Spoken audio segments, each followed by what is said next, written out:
Kiss.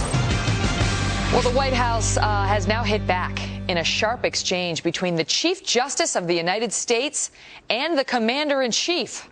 President Obama criticized a Supreme Court ruling during the State of the Union. Remember that awkward moment where the justices were sitting right there and President Obama unleashed on them? And, you know, they're sitting there and Alito said no and on it went.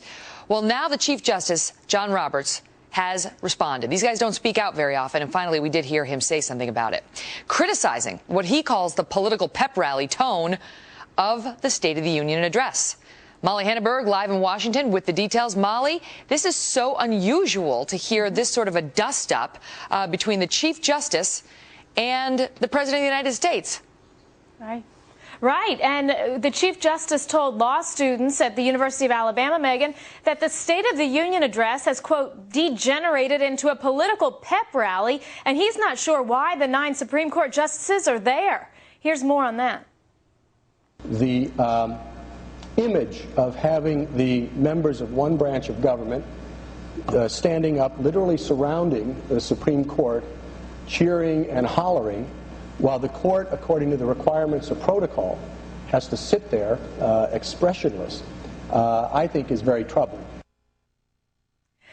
Another justice, Antonin Scalia, has said that he no longer goes to the State of the Union speech because the justices, quote, just sit there like bumps on a log.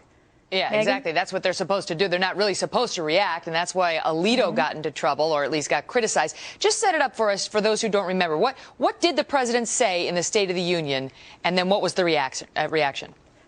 Right. President Obama took the unusual step of publicly criticizing the court and its decision in January, allowing corporations and unions to spend their money freely on political ads for or against candidates. The president said this decision, quote, opened the floodgates for special interests. At the time, Justice Alito seemed to mouth the words "not true" in response.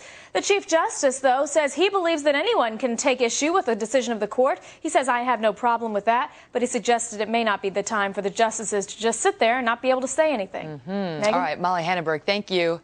It's so interesting because, you know, Chief Justice Roberts came out and basically said, okay, yeah, go ahead and criticize, as Molly was saying. But in this particular setting where we're sitting there, we're not allowed to respond. It's, you know, we're surrounded by members of both parties. And so he was calling out President Obama